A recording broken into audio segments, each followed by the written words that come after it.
Hi hello welcome to Mahi media. Ayyappa భక్తుల season start అయింది. ఎటు చూసినా అయ్యప్ప భక్తుల కోలాహలమే. ఆ విశేషాలు ఏంటో ఇప్పుడు మనం చూద్దాం. ఈ దీక్షలో నెయ్యి ఉంటేనే టెంకాయకు విశిష్టత. నెయ్యి తీసిన అనంతరం అది సాధారణ టెంకాయ మాత్రమే. అలాగే మనిషిలోని జీవుడు బయటికి వెళ్లిపోతే కట్టె మాత్రమే మిగులుతుందనే సత్యాన్ని ఇది తెలుపుతుంది. మనిషి ఈ జీవన సత్యాన్ని తెలుసుకుని ఇతర జీవులపై ప్రేమతో మెలగాలన్న అంతర్లీనమైన భగవత్ సందేశం గోచరిస్తుంది. నెయ్యాభిషేకం అనంతరం దేవాలయ ప్రాంగణంలో ఉన్న ప్రజ్వలిస్తున్న అగ్నిలో టెంకాయలను సమర్పించడంలో అర్థం పరమార్థం ఇదే. మండలం మకర విలక్కు సందర్భంగా ఈ క్రతువును రోజూ నిర్వహిస్తారు. తెల్లవారుజామున 4:15 గంటలకి ప్రారంభమయ్యే అగ్నిహోమం రాత్రి 11:30 గంటల వరకు నిరాఘాటంగా కొనసాగుతుంది. ఈ అగ్నిదారులతో శబరిగిరులు మరింత ఆధ్యాత్మికతను సంతరించుకుంటాయి. నెంబర్ 1, గురుస్వామి కట్టే ఇరుముడిని సాక్షాత్తు అయ్యప్ప స్వామి స్వరూపంగా కొలుస్తారు. ఇరుముడి కట్టే సమయంలో దానిని తలపై ధరించేటప్పుడు చివరకు సన్నిధానం చేరే వరకు స్వామి శరణు ఘోషతోనే ఇరుముడిని శిరంపై ధరించాలి. ఇలా కట్టిన ఇరుముడులను గురుస్వామి తన స్వహస్తాలతో శిష్యుల శిరంపై పెట్టి శబరిమల యాత్రకు తీసుకెళ్తారు. నెంబర్ 2, అయ్యప్ప స్వామి దర్శనం అయిన తర్వాత ఇరుముడులను ఒకచోటికి చేర్చి భక్తి శ్రద్ధలతో పూజించి ఒక్కొక్క ఇరుముడిని విప్పి అందులోని వస్తువులను స్వామి వారికి సమర్పించేందుకు గురుస్వాములు సిద్ధం చేస్తారు.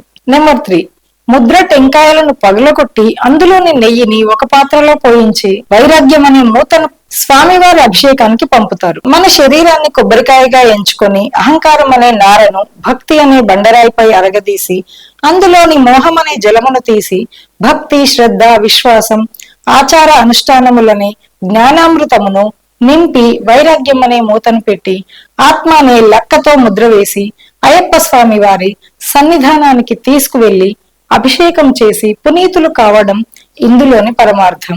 నెంబర్ 4, అలా పగలగొట్టి నెయ్యి తీసిన కొబ్బరికాయలను గణపతి హోమగుండంలో వేస్తారు. కొబ్బరికాయలతో పాలు పేలాలను కొందరు హోమగుండంలో వేస్తారు. ఇరుముడులోని కానుకలను అయ్యప్ప స్వామి వారి హుండీలో వేస్తారు. ఇరుముడులను విప్పి వేరు చేయగానే విభూతి పసుపు కుంకుమలను వేర్వేరు పాత్రల్లో పోసి విభూతి పల్లెములో ఇరుముడిలోని కర్పూరమును వెలిగించి ఆ కాంతిలో ఇరుముడులను విప్పుతారు. మిగిలిన కర్పూరమును అగరబత్తీలను స్వామివారి సన్నిధానంలోని కర్పూర ఆలిలో వేస్తారు. నెంబర్ 5, బెల్లము ఖర్జూరము ద్రాక్ష జీడిపప్పు యాలకులు తేనె పేలాలు వీటన్నింటినీ కలిపి పంచామృత అభిషేకమునకు పంపుతారు. పసుపు కుంకుమ విభూతి చందనం పన్నీరు మిరియాలు జాకెట్టు నల్లగాజులు వీటిని విడివిడిగా తీసుకుని ఒక్కొక్కరు ఒక్కో పళ్ళెం తీసుకుని వెళ్ళాలి. నెంబర్ 6, ప్రతి స్వామి ఒక్కో కొబ్బరికాయ తీసుకుని మాలికాపురం సన్నిధిలో దొర్లించి రావాలి.